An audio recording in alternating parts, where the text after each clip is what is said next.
शादी का श्राप, एक डरावनी कहानी। राजस्थान के एक छोटे से गांव भैरवपुर में एक प्राचीन हवेली थी, जिसे लोग श्रापित हवेली के नाम से जानते थे। कहते हैं, इस हवेली में जो भी शादी करता, उसकी शादी के 7 दिन के अंदर ही दूल्हा दुल्हन की रहस्यमय मौत हो जाती। इसीलिए सालों से इस गांव में कोई शादी नहीं होती थी। लेकिन अजय और कविता इस अंधविश्वास को नहीं मानते थे। वे बचपन से एक दूसरे से प्यार करते थे और शादी करना चाहते थे। गांव वालों ने उन्हें बहुत समझाया, लेकिन वे नहीं माने। आखिरकार उनकी शादी उसी हवेली में हुई, जहां सालों पहले आखिरी शादी हुई थी। पहली रात का डरावना एहसास। शादी के बाद पहली ही रात हवेली में अजीब घटनाएं होने लगीं। दरवाजे खुद ब खुद खुलने लगे, दीवारों पर परछाइयां दिखने लगीं, और अचानक कैंडल खुद ब खुद बुझ गई। कविता को महसूस हुआ कि कोई उसे देख रहा है। अजय ने उसे समझाया कि ये सब उसका भ्रम है। लेकिन आधी रात को किसी ने कविता के कान में फुसफुसाया, यहां से चले जाओ, वरना तुम भी मर जाओगे।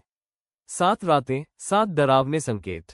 पहली रात, हवेली की खिड़कियां बिना हवा के खुद खुलने लगीं। दूसरी रात, किसी ने कविता के शादी के जोड़े को जला दिया। तीसरी रात, अजय को आईने में अपना चेहरा विकृत नजर आया।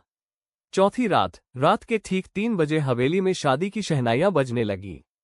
5वीं रात, बिस्तर पर खून के धब्बे मिले, लेकिन कोई घाव नहीं था। 6ठी रात, दीवार पर खून से लिखा था, भाग जाओ। 7वीं रात, हवेली की सारी बत्तियां बुझ गईं और कमरे में एक परछाई दिखी।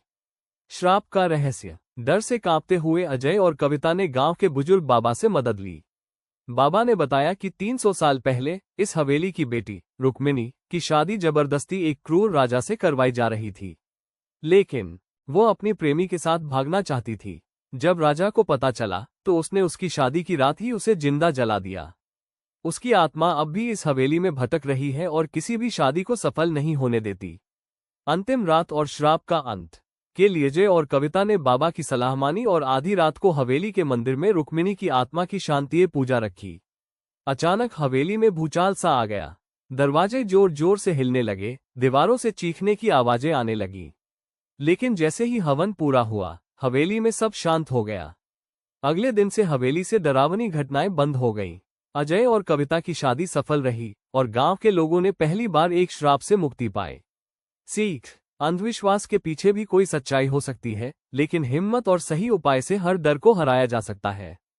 योजक चिन्ह, योजक चिन्ह, योजक चिन्ह।